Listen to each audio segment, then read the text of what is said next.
Hi, I'm Katie Crane, and this is the very first episode of the Pilates Lounge.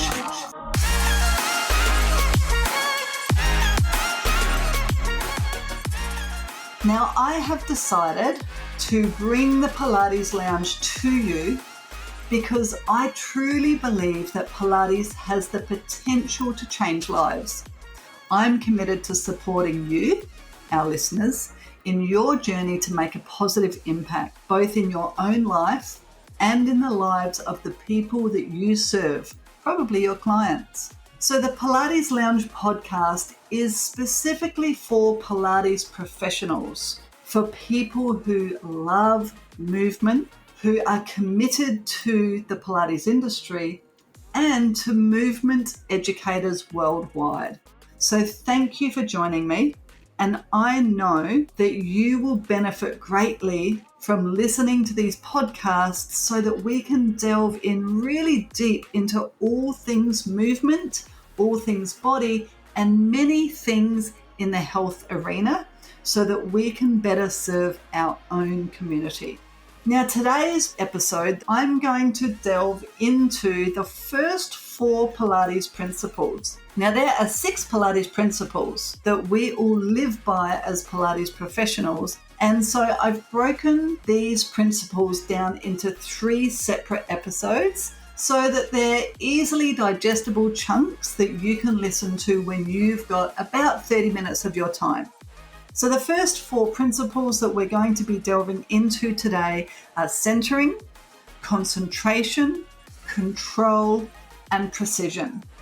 So why don't you sit back, relax, grab a juice or your preferred drink wherever you are, and let's get straight into the first episode of the Pilates Lounge.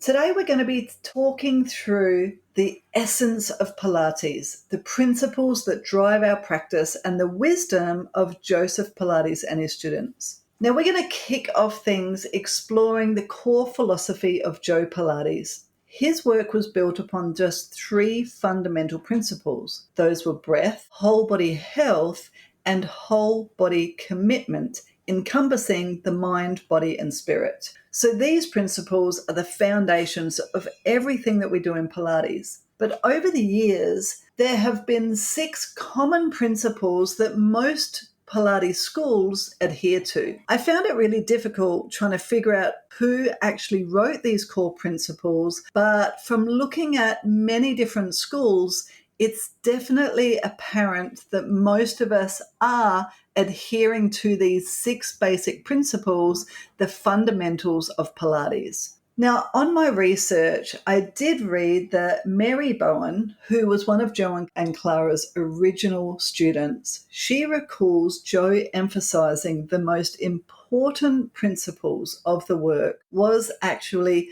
the whole body. So that is definitely a reminder that Pilates is not just about your physical core. It's actually about connecting your innermost self from your feet to the crown of your head and everything in between. So when I was first introduced to the 6 core principles of Pilates, it was when I initially did my Pilates teacher training, which is probably something that most of us experience. And when I looked at those 6 Pilates principles, I thought, oh yeah, they make sense. It's something that I can build my teaching on.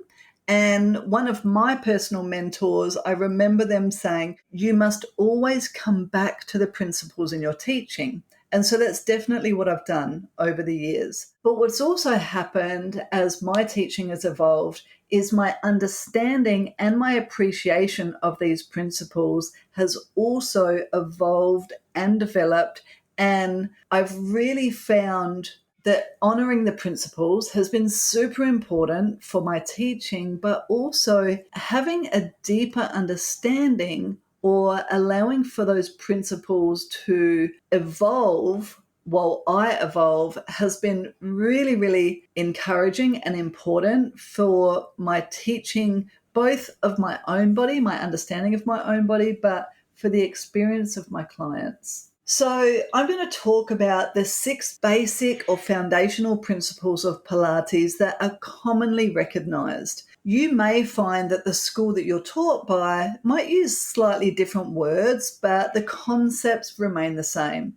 And there are definitely schools out there that have more than just 6 principles, and that is totally fine. But these 6 are definitely tend to be kind of weaving through most schools that I looked at before I'm speaking to you. So when I was writing this podcast. So the first principle is centering. And, when I was first introduced to the principle of centering, I thought that it was pretty cut and dry what that meant. Obviously, it's all about our core, right? Because when I first started Pilates, I assumed that the most important part of the body that we should be working was the abdominals. It was that core structure. So much of my teaching, so many of my cues was based around cueing the core.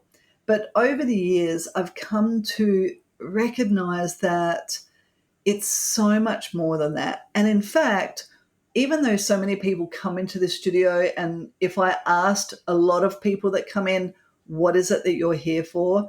One of the first things I often say is, I need to strengthen my core, or I've got a weak core. But now I wonder if they really know what they're saying, or if they really understand what the core is, and is that definitely what they need? What I've realized over the years is quite often it's not necessarily people's core that is the problem. It might be that they're actually too active in parts of the body, or they're underactive in other parts, or it may actually be that they're performing movements over and over again throughout the day that is impeding their whole body experience, which really is what Joseph Pilates meant or was alluding to when he spoke about the core. So, centering to me now is partly about those deep core muscles. Of course, that's going to happen. Those muscles are going to be working once your body is functioning well in all movement. And as a Pilates practitioner or even a Pilates enthusiast, you may well understand that the core structure includes things like transverse abdominals, pelvic floor, multifidi. We could even go and look at the psoas, the rectus abs, the obliques. That's all part of the core. But what about being centered and being present and feeling the movement from the very core of your being?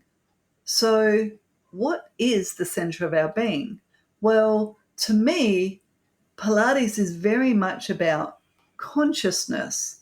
And so the phrase the center of consciousness simply means that core of our being, which we each intuit as being our deepest true nature. And if we are completely in the moment, if we are completely centered within ourselves, then we can work from a better state of consciousness. So, of course, I looked up the meaning of consciousness, and consciousness in psychology it's a particular kind of awareness. So it concerns who we are, where we are in the moment, and what we know in the deepest dimension of our being. And to me, that is the very essence of Pilates when we practice. If we really adhere to all 6 principles, which we'll get to, then centering is a very big part of that. I cannot tell you how much more aware I have become of myself as a person, of my emotions, of my physical self, of my deeper understanding of my body in space, but also a greater awareness of everything around me. All of that has happened just by doing the work. All of that happens just by getting on a machine over and over again, or getting on the mat and performing the exercises over and over again. So this state of consciousness is similar to the Buddhist concept of mindfulness, which is described as keeping one's consciousness alive to present reality. So if we go back and look at Joseph's Pilates ideal, the whole body, the breath, whole body health, whole body commitment, encompassing the mind, body, and spirit, then I believe that centering is very much a part of bringing the soul and the spirit and the self, or whatever name that you want to use that, into the work that we're doing.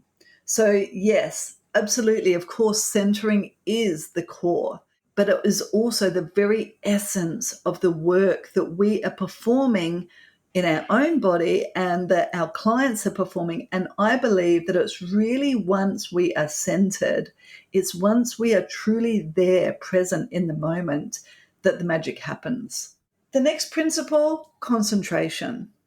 So, concentration involves focusing your mind on each movement so that all movements are done with full awareness and knowledge of what you're doing. This really allows for improved body control throughout every single exercise.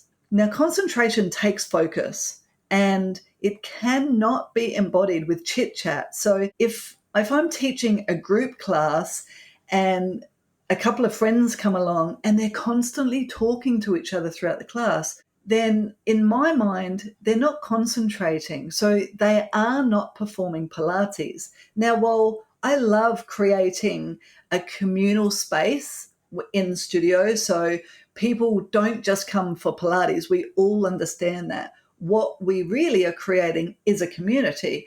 And of course, before the class, after the class, let's chit chat, let's get to know each other, let's create a social environment that makes people want to continue to come back time and time again. But when you get on your machine or when you get on the mat, you absolutely must cease talking, focus on the body, concentrate on what it is that you're doing. And when we concentrate, then we can find peace and quiet within the body.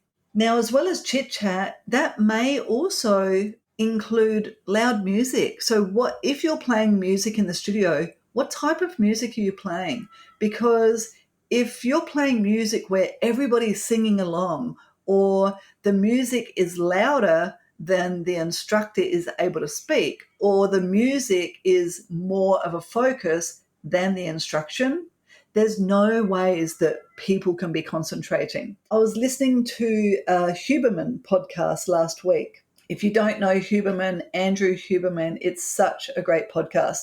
So he's a neuroscientist and he was speaking about optimizing your concentration. So being able to really perform at a high level, really get stuff done. And I forget the statistics, but he was saying that if you're going to listen to music, it should not be taking over what you're doing. And in fact, it's instrumental music that allows us to still remain focused or to concentrate.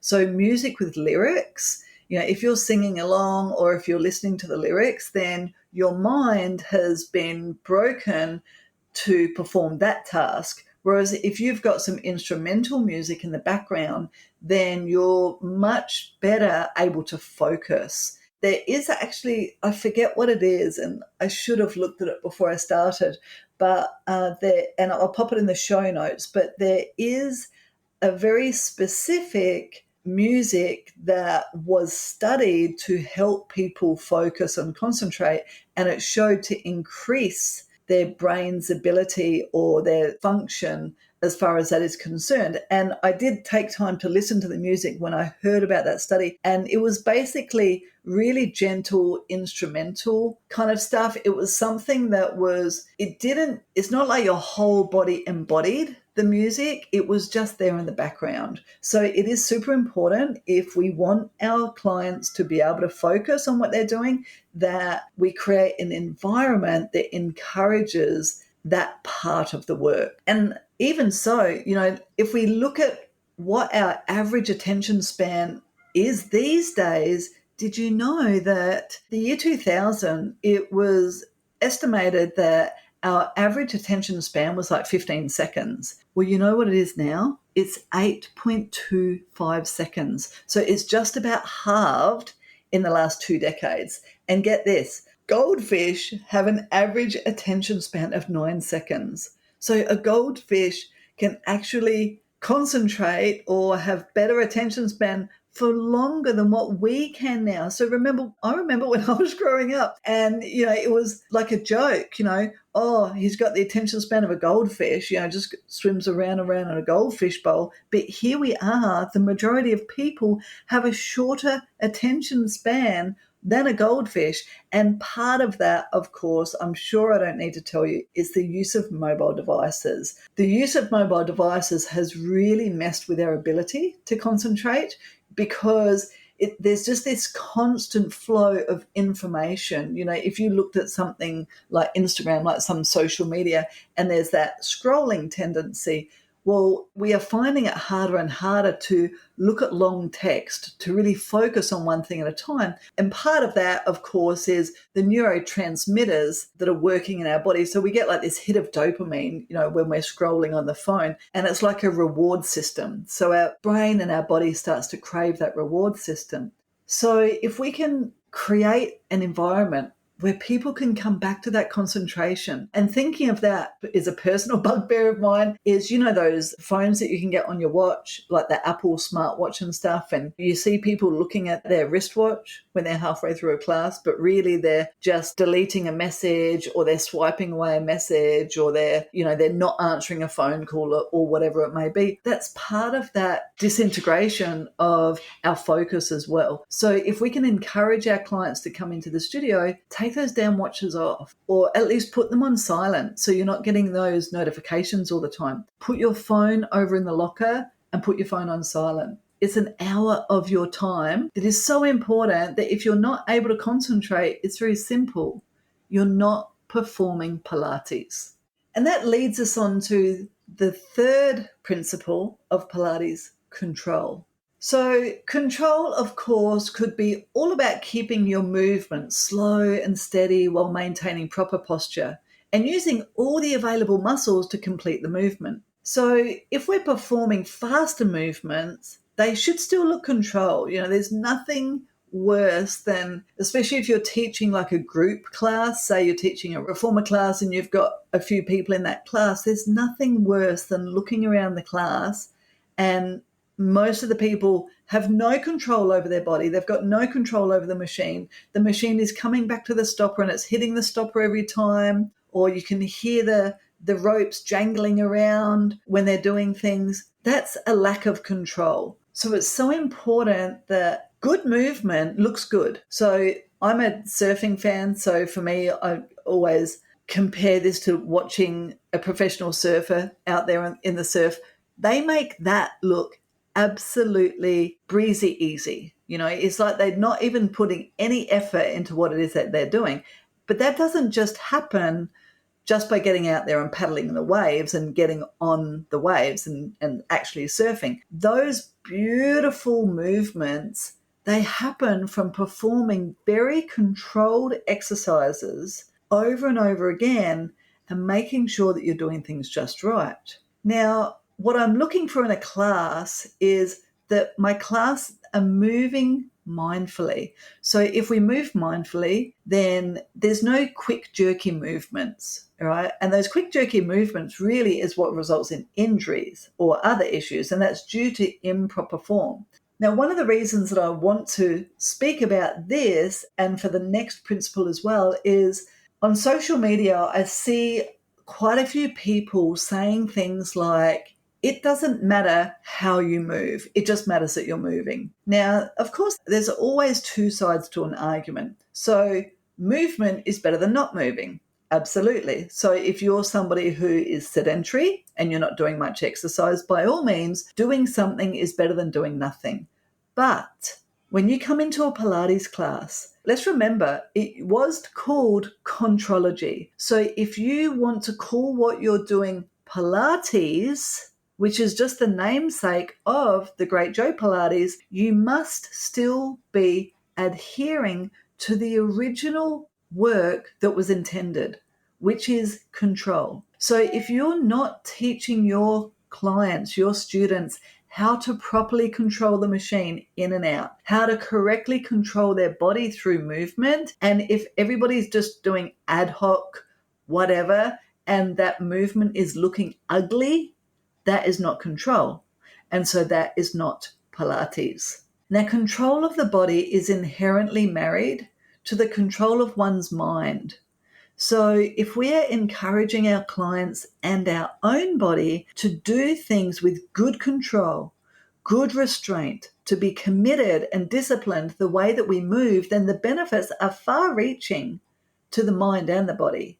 So if you lack control, then potentially you are somebody who would drink too much alcohol at a party, or you go to a buffet restaurant and you keep going and filling up your plate despite that your body has told you that you don't need any more food for nourishment. Or if you have an argument with a loved one, you just continue to yell and scream and cry and cause a scene. Those are aspects of lacking control. So the mind and the body is inherently married. There is no one without the other. So if we can teach our clients and our students how to control their body, then invariably that is going to help them control their mind, control any aspects of poor habits, and help them control other lifestyle traits that are going to encourage them to be better than what they were when they first started with us. So let's never forget that all of these principles, they end up weaving into every single part of our life. Whatever we are teaching in the studio becomes a part of the outside world. So the next principle is very much married to the principle of control. I believe that it goes even deeper. The principle, of course, is precision. So while control is about getting everything just right, I think of precision is almost about adding sparkle onto what it is that we're doing. So precision is about making sure that each movement is executed correctly and with purpose. So every exercise should be done with intentionality so that it is done properly without sacrificing technique or form. Of course, precision can be obtained by breaking down those complex movements until they are done properly and then bringing them back together to create the full symphony of the exercise.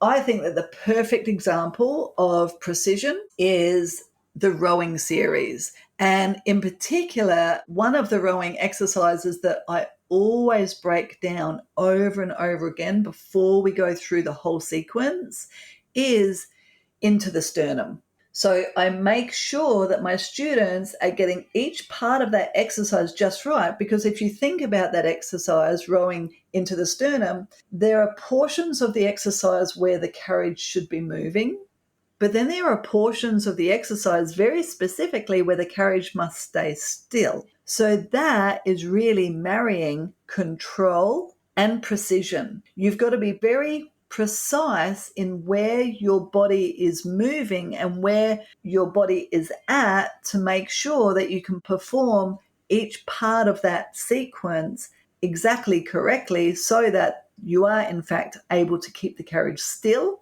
and allow for the carriage to move at the right moment. And when that happens, like, do you remember when you really nailed that particular exercise? Or maybe there's another exercise that you really had to break down to make it flow perfectly, to make it look just beautiful. Well, it's really breaking down and being very precise in each step that allows our body and our mind, of course, to absolutely embody that exercise in its entirety. So I said before, being precise really adds sparkle to what you do. It will make what you're doing stand out in the crowd, both as a teacher and as a mover. Being precise, it means that you have an eye for detail. And in Pilates, it's really the small things that make all the difference. That's where the magic lays. And that's what makes Pilates stand out from other modes of exercise, it's because of the precision. It's because of just that rotation at the right point, just pressing into the strap, maybe with the pinky finger rather than the flat hand, that gets the correct muscle working. So if you imagine in your mind's eye the most beautiful, luxurious hotel you have ever stayed at, or the most beautiful high-end boutique store that you've ever been into. You know, when I grew up, there were two main shopping giants. Those were David Jones and Myer, and they were both in the same strip mall. And as a teenager, we would hang out at Myers because that's where all of our teenage clothes were. You know, it was kind of a fun place to be. But if you stepped into David Jones, you really felt like you were stepping into a completely different world. And I always think of the food courts in particular. You know, in Myers, the food court would be like the Chinese takeaway, McDonald's, Hungry Jack's, you know, all the big name fast food places, and maybe a couple of little daggy cafes, you know, just selling sandwiches. But then you'd go across to David Jones and they would have these most beautifully presented and wrapped individual desserts, and they'd be lined up so precisely, everything just perfectly in line, all of the colors just matching so beautifully. And these were just single desserts that you could buy. And I remember going in there as a teenager and just feeling like I had been transported into a completely different world. And those desserts would be so much more expensive than the McDonald's soft serve ice cream, but I would always go into David Jones and just choose something. And it wasn't just the desserts, it was even the pâtés and the dips and the baguettes and the breads. Everything is presented and visually merchandised with such precision that it looks perfect. And that's what I always think about when I think about the sparkle that being precise can really offer us. So it's that feeling of making you want to spend the time or the money because it's so worth the end result. So precision in Pilates, it absolutely is where the magic happens. It's like the perfect bow on a gift that's wrapped. It's the shine of a brand new car. It's the finishing touches of that luxurious hotel suite. That is one of the biggest differences in Pilates, as well as with control, that allows the work that we do not only stand out from every other modality of exercise and movement, but also that's where the magic happens for our clients. Well, that's a wrap, folks. Our first episode together of the Pilates Lounge. Thanks so much for joining me. Now, remember that episode 2 is going to be continuing on from this first episode. So we're going to be speaking about the next Pilates principle. And remember that the Pilates principles are something that we learn at the very beginning of our Pilates professional journey. It's something that all of my students learn in their Reformer mentoring program. And it's something that we must keep coming back to as Pilates professionals. So if you need to rehash, go back to the principles, or you have a student that has not learned the principles, because believe it or not, there are schools out there that do not teach this, then check out my website, thepilatesprofessional.com.au. That's THEPILATESPROFESSIONAL.com.au. You can either check out my 6-month mentoring program to become a Reformer instructor, and that program is recognized by the Pilates Association of Australia. It's a nationally recognized and recommended program.